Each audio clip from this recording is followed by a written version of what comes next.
Hi అండి, అందరికీ నమస్కారం.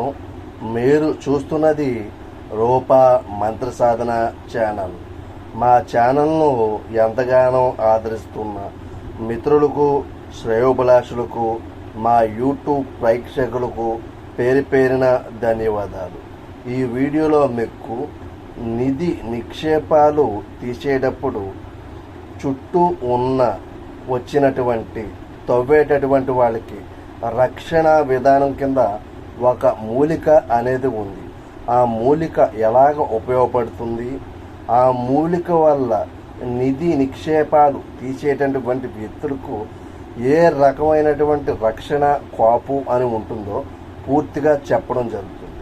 ఇది పూర్తిగా బస్తర్ విద్యలు అయినటువంటి కొండ విద్యలు, కొన్ని నియమాలతో ఆచరించవలసినటువంటి విద్యలు చాలా తీవ్రమైనటువంటి స్థాయిలో పనిచేస్తాయి.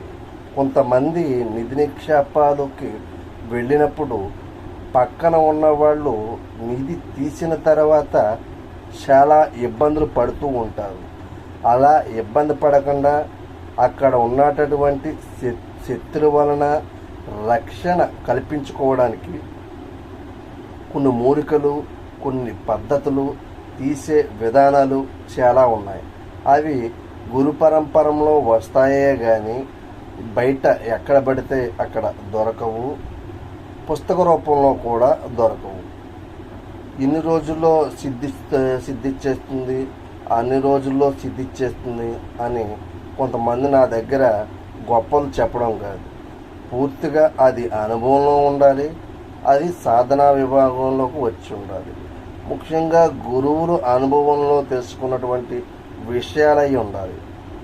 ఈ మూలిక అనేది ఆదివారం అమావాస్య రోజున కన్నెది వేగిస చెట్టు కన్నెది అనే అర్థం కన్నెది అనే అర్థం దేనికి వస్తుందంటే, చిన్నగా ఉన్నదప్పుడు మొక్క కానీ కాయ కానీ పూత కానీ పుయ్యకూడదు.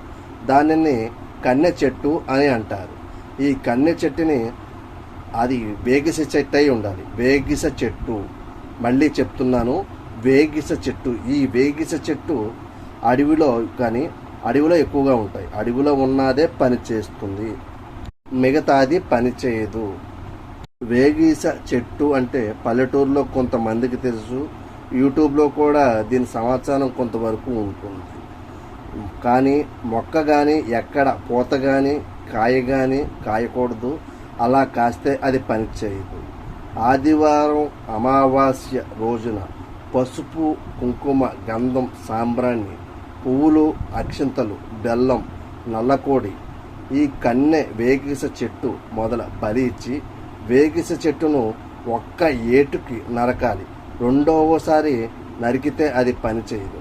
ఒక్క దెబ్బకు నరికిన వేగిస కర్ర అనేది నిధి తీసేటప్పుడు చేత పుచ్చుకుంటే, ఎంతమంది దాన్ని చేత్తో పుచ్చుకుంటే అంతమంది ప్రాణాలకు ఏ ఆపద ఉండదు, రక్షణ ఉంటుంది.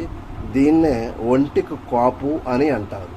ముందు కొండ విద్యలో నిధి తీసేటటువంటి విద్య కూడా కొన్ని ఉన్నాయి. అవి కూడా వరుస క్రమంలో పరిచయం చేయడం జరుగుతుంది. ఈ వేగిస కర్ర రెండోసారి నరికితే పనిచేయదు. అది కన్నె చెట్టు అయి ఉండాలి. సాధకుడు ఒక్క ఏటుకు మాత్రమే నరకాలి. తలస్నానం చేసి శుచిగా చేయవలసిన పని. అది నియమంగా చేస్తే మైలు గాలి కట్ట తగలకుండా తన పూజా మందిరంలో ఉంచుకొని నిధి తీసేటప్పుడు ఎంతమంది అయితే చేతిలో ఉంటుందో అంతమందికి కూడా ఇది ప్రాణాపాయం తప్పకుండా ప్రాణాలను కాస్తూ ఒంటికి కాపు ఉంటుంది. నిధి తీసేటప్పుడు ఎటువంటి ప్రాణాపాయం ఏ ఒక్కరికి కూడా జరగదు. తీసి నేను నిధిని సురక్షంతా పక్కన పెట్టే వరకు మనకు ఒంటికి రక్షణగా ఉంటుంది. అక్కడ జరిగేటటువంటి కొన్ని శక్తులు పోరాటంలో మనిషి ప్రాణం అనేది పోదు. ఇది మా గురువుల అనుభవంలో మాకు ఇచ్చినటువంటి విద్యా విధానాలు. శ్రీ గురు